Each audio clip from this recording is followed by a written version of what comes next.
page 3 of the C programming notes, and we are going to look at an example program. So we're going to include a header file. This looks a lot like including a header file in C++ with one exception, and that would be the .h at the end. So when C++ first came out, header files did have a .h at the end, and then when they added namespaces to C++, they got rid of the .h files to distinguish between them. So just note in C, there's a .h for header file, and studio stands for standard IO. Alright. So what I want to do now is I'm going to define a struct, and I'm going to type def it, which means that I'm creating a user-defined type. You can do this in C++ too. Don't know if you have done it though. So I'm going to create a struct. You can also insert a tag, a struct tag between the keyword struct and the brace bracket there, but then if you want to use that for the name of your struct, every time you use it you have to preface it with struct, and it gets kind of verbose. So anyway, we're going to type def a struct. It's going to have two fields. They will be a char, which is typically 1 byte in size, 8 bits. Funny enough, C++ leaves a lot of things up to the compiler, and so it doesn't even assume, the language doesn't even specify that a byte is 8 bits, so it could be 9 bits, which is weird. But anyway, so first a char, typically 1 byte, and then an int, and we'll call this field second. And so let's assume, I'll make this a comment, so assume 1 byte. Also, these single line comments were added in C99. Before that, there was just the multi-line comments. We're going to assume that these are 4 bytes. I shouldn't have put a dash between the 1 and the byte there. Okay, and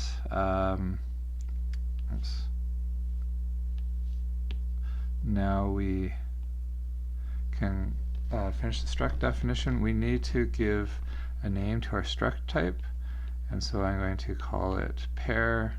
And I'm going to put an _t there just to show that it's a type that I've created. That's not a requirement, but it's a common thing to do. So type def, it gives a name.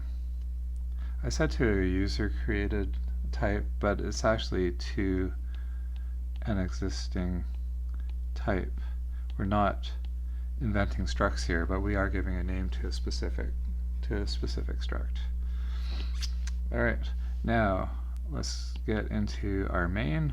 Returns an int, same as in C++. Some embedded systems, the main actually returns void because you never return from your main, but that's not standard C. And in C++, if you don't want any arguments, you just leave the brackets blank. But in C, the semantics are slightly different. It will assume that you're going to specify the parameters later if you just leave empty brackets. So if you say void, it means there are no parameters. So that is a bit different from C++. Now, so this is one standard main. There are 1 or 2 other ones. So if you're going to have command line arguments, there's the argc and argv parameters, but we're not going to be running our programs from the command line. We're going to be downloading them onto a board, and they're never going to return. There's no standard, like there are no command line arguments, so we'll just use void there. Now let's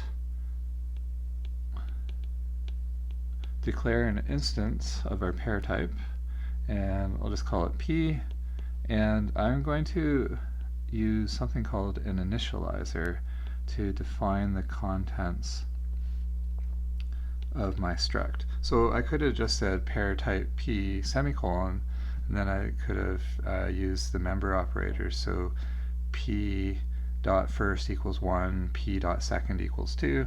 That would have worked as well, but I like using the initializers. So this is an initializer. You can only use it when you're declaring the variable. You can't use it after it's been declared. Now, a slight variation on this that I could have used is this. Pair type P equals, I could have used something called a designated initializer, and so I could have done dot first equals 1, dot second equals 2, or you can do it in whatever order you want. So I'm just for illustration purposes, I'll say dot second equals 2, dot first equals 1. So why would you want to use, this is called a designated initializer. One thing is it kind of documents explicitly what fields have what value. So that does have, I believe, value, for program clarity, readability, avoiding errors. And the other thing is that any members that aren't specified in the, or any fields not specified in the designated initializer, or actually the initializer, default to 0. And that's useful. We're going to see that later with RTOS2. We create these attribute structures, and we can specify certain fields to have certain values, and the rest of them will default to 0, which is 0 usually means kind of like the default value. This is used in RTOS2. It's also used in the pthreads library, which we're not going to use in this course, and other places. So this is an example of a designated initializer, and just whether you use designated initializers or the vanilla flavored initializer, I'm just going to say that uninitialized fields default to 0. You can use these for arrays as well. One question I've been asked before is, can you have an empty initializer? So just empty brace brackets and everything initializes to 0. And I think that is standard in C++, but not in C. I think the GNU C compiler will accept that, but that's a GNU extension. It's not part of the language standard. All right, so moving on. Let's print out the contents of our struct. So we don't have cout, and we don't have the output operators from C++. We have a function, so print formatted, and the first thing that we do is we give it a format string. That's always the first argument. And then these are conversion specifiers. %d means print the argument out in decimal format, and we do not have the endl constant from the IOStream library. We use the escaped noon line character. So not all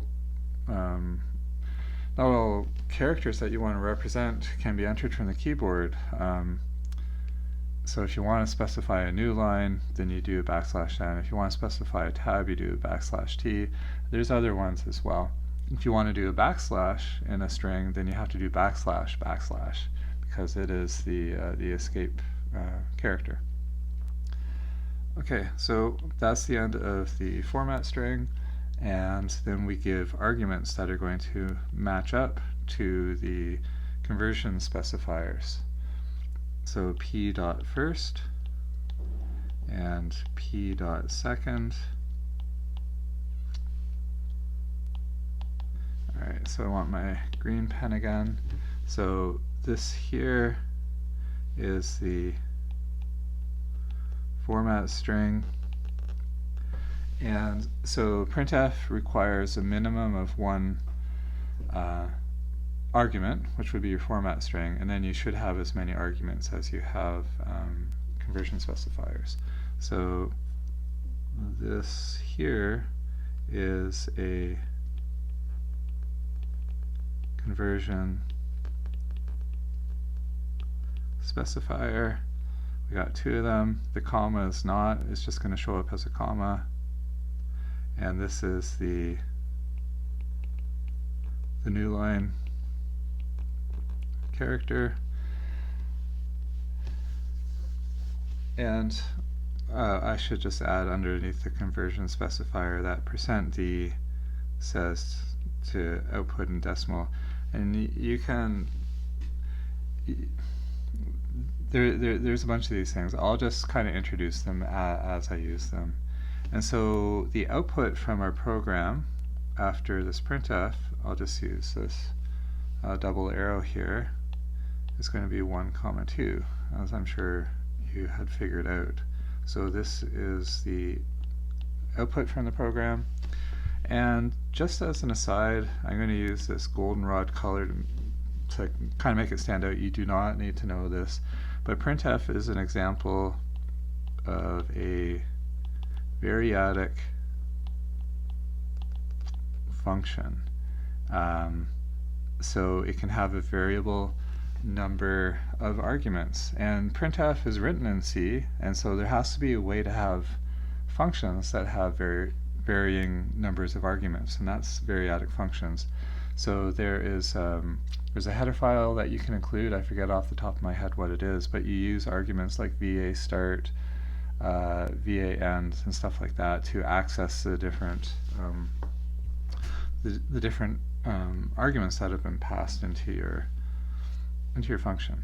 So I learned that. I was teaching CS 343, which is concurrent and parallel programming for computer science students, and one of the students said, hey, that's a variadic function, and so now you know it too.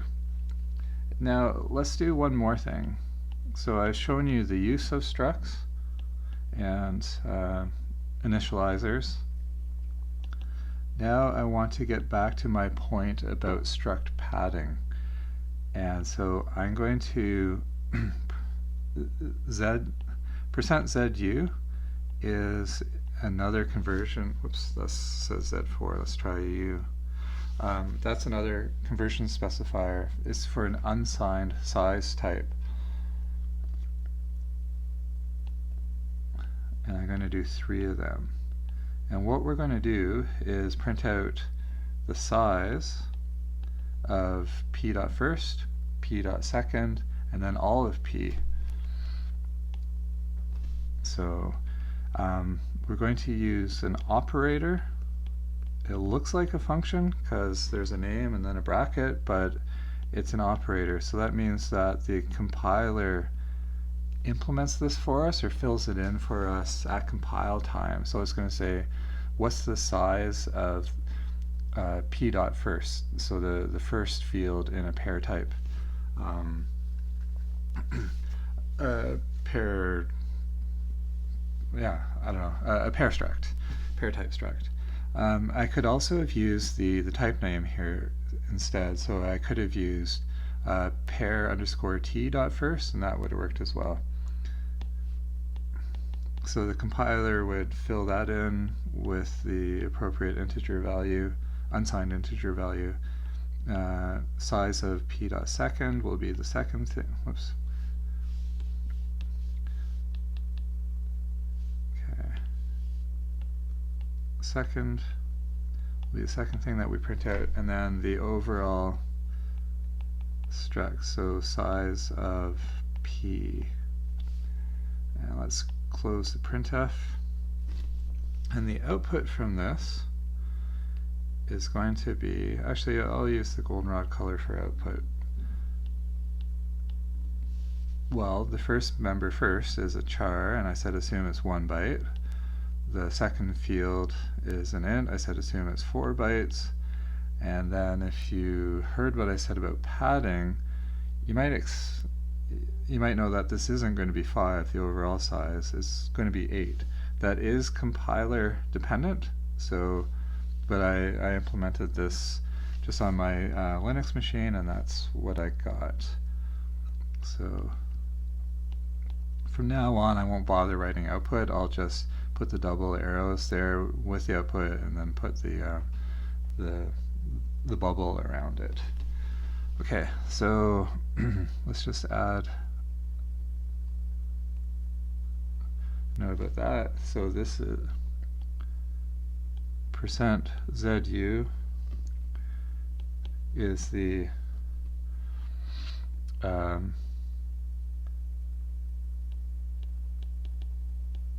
unsigned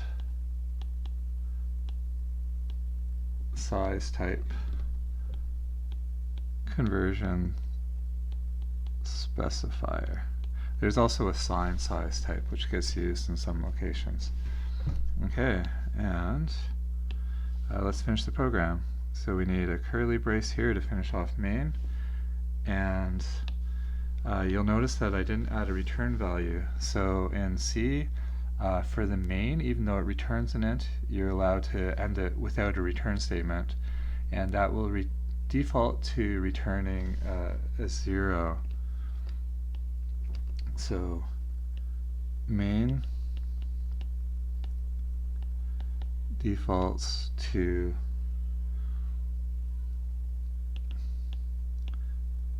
return 0 if you don't specify it. So if you tried not to put a return statement in another function that had a return type, then you would get a compiler error.